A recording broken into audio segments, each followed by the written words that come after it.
Hello and welcome to Mr. Randy's Wine and Spirits. I am Mr. Randy and today we're going to be doing another final pour episode. If you're new to the channel, come on in, get seated, get comfortable, pour yourself a drink because I'm about to as well. All my returning viewers, you know how we do, so let's shake a leg, shall we? The Glenfiddich 14. My Glenfiddich. I call it Glenfiddich. It's a Glenfiddich.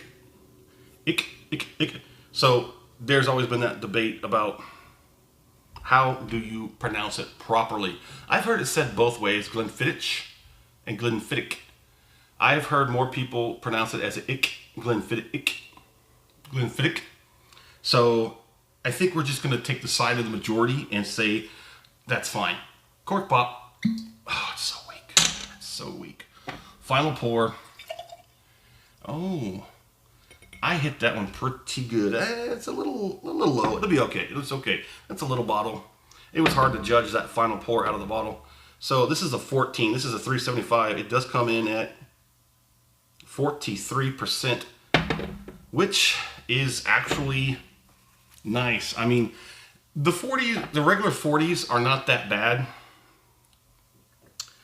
It's got a nice golden color still to it. The color hasn't faded. They usually don't fade the coloring. This was an expensive little bottle. It was like 30, I think it was like 35 bucks out the door for me. Or was it 37? It was somewhere between 35 and 37 for this 357. Out the door, 370. 370. That's 375, not 350. I don't know why I kept saying 350. But on the nose, we definitely got some aromas. The nosy is still kind of hanging around.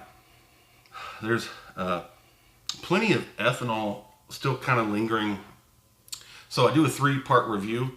First one is off the rip, get it home, crack it open, have my first pour, share my first impressions with you, because that's what we do. Part 2, full review time. I drink it down about halfway, put it, cork on it, put it back on the shelf. The little guys, the 375s, they really don't take more than 2 weeks, a week at best. I found out a week is enough time, because by the time you drink it down to the halfway point, it's already relatively, off-gassed and oxygenated. And you let it sit for a week, that's fine enough, because there's not a whole lot of volume and in the air in there as well. So it's just about ratioed out halfway. So it is half, so half that amount of time works just fine. Excuse me. Let's go ahead and get that acclimation palating out of the way.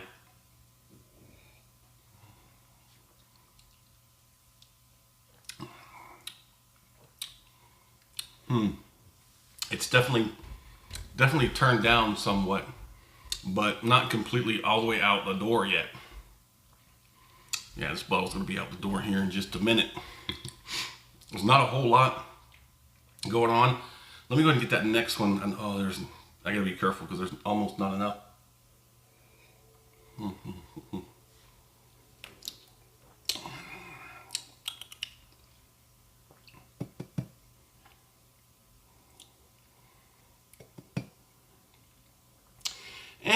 I mean, viscosity's okay. Transfers well enough to the mouth. There is a little bit of spicy tingliness all over the palate, mostly on the tongue and the cheeks. It does have a little bit of fruit and honey sweetness, which when it mellows out and that honey is allowed to at least take third place and at least be placing, when you can see that honey at least on the third place right there fronted out, on the final pour on this bottom of the bottle, that's nice. That's nice. Usually the honey is one of the things that either gets lost in all the noise or just basically taps out. But this one has a little bit more honey hanging out towards the end. Let's go ahead and do the finish.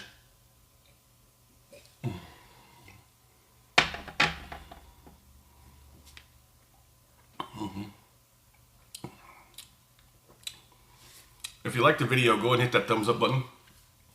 If you're not subscribed yet, go ahead and do that while you're there. That way you ensure you're going to get every single one of these videos as soon as I upload them, and you don't have to rely on the algorithm to make up your mind for you. And of course the numbers always help. I mean, that's not something I fixate on. The subscriber count currently I got 54.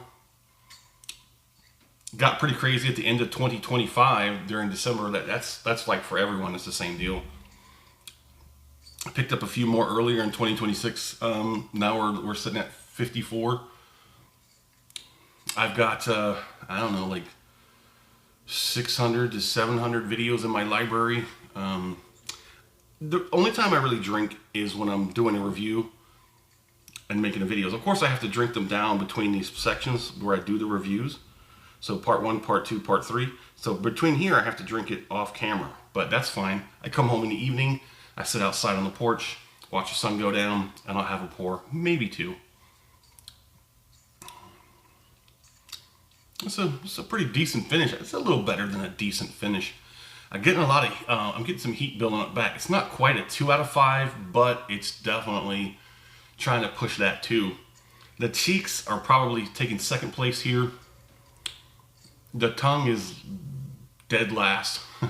The lips have a little bit more better than the tongue, and so the gums as well.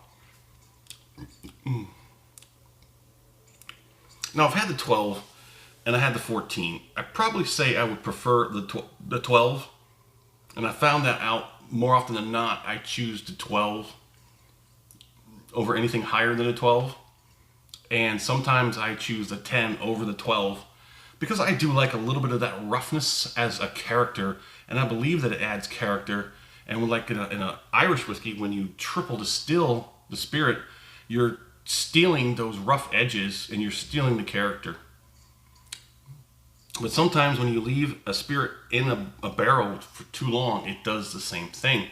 Sometimes it doesn't rob of the character, of the roughness, but sometimes it adds too much oakness, vanilla, caramel from the barreling. Sometimes it pulls too much, you know, and it's just a little too much.